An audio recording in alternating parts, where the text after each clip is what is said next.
Hi friends, எல்லாருக்கும் வணக்கம். டிப்ஸ்லவனியா சேனலுக்கு உங்களை அன்போடு வரவேற்கிறோம். அனைவருக்கும் கிருஷ்ண ஜெயந்தி நல்வாழ்த்துக்கள். இன்னைக்கு நம்ம கிருஷ்ண ஜெயந்தி ஸ்பெஷல் ரெசிபி, கிருஷ்ணருக்கு ரொம்ப பிடிச்ச அவலை வச்சு அவல் ஸ்வீட் பொங்கல் 3 நிமிஷம் வீடியோவில் செஞ்சு காமிச்சிருக்கோம். வாங்க வீடியோக்குள்ளே போகலாம்.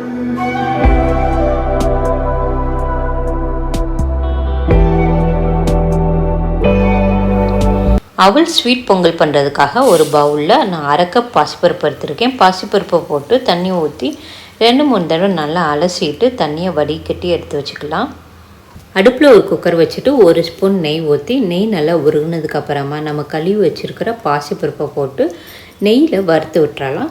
நெய்யில் பாசிப்பருப்பை வறுத்துட்டு வேக வைக்கும்போது பொங்கலோட டேஸ்ட் இன்னும் நல்லாயிருக்கும். அதனால் நெய்யில் வறுத்துட்டு நம்ம பருப்பு முங்குற அளவுக்கு தண்ணி ஊற்றி ஒரு 5 விசில் வேக விட்டோம்னா பருப்பு நல்லா குலைவாக வந்துடும்.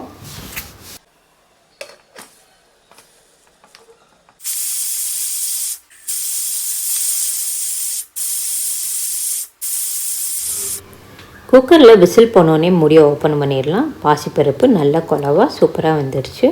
இதை ஒரு பக்கமாக வச்சுட்டு அடுத்து நம்ம வெள்ளை பாகு காய்ச்சிடலாம்.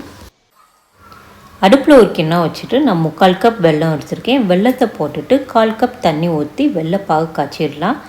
வெள்ளை பாகு காய்ச்சறதுக்கு பதம் எதுவும் தேவையில்லை. வெல்லம் கரைஞ்சி ஒரு கொதி வர வரைக்கும் நம்ம காய்ச்சினா போதும். பாசிப்பருப்பு எந்த கப்பில் அளந்தோமோ அதே கப்பில் தான் வெல்லம், அவல் எல்லாமே நம்ம அளக்குறோம். நீங்கள் எந்த கப் யூஸ் பண்ணுறீங்களோ அதே கப்பில் எல்லாத்தையும் அளந்தீங்கன்னா கரெக்டாக இருக்கும். வெள்ளை பாகு ரெடி ஆயிடுச்சு. அடுத்து பொங்கல் பண்ண ஆரம்பிச்சிடலாம்.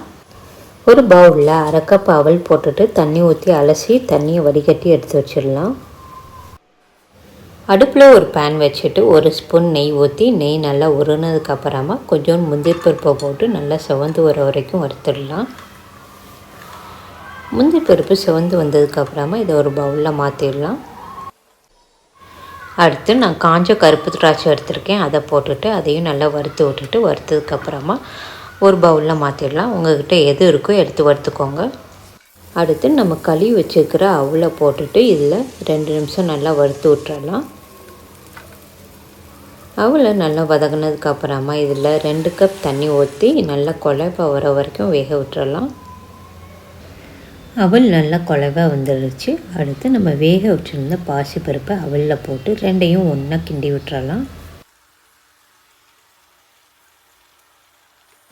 அவல் பாசிப்பருப்பை நல்லா கிண்ணதுக்கப்புறமா நம்ம காய்ச்சி வச்சுக்கிற வெள்ளைப்பாக ஒரு சல்லடையை வச்சு வடிகட்டி ஊற்றிடலாம்.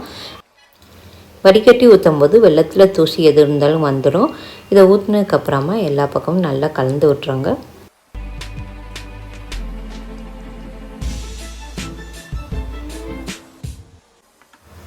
வெள்ளத்தை அவளோடு நல்லா கலந்து விட்டதுக்கப்புறமா இதில் 1/4 ஸ்பூன் ஏலக்காய் பவுடரை சேர்த்துக்கோங்க.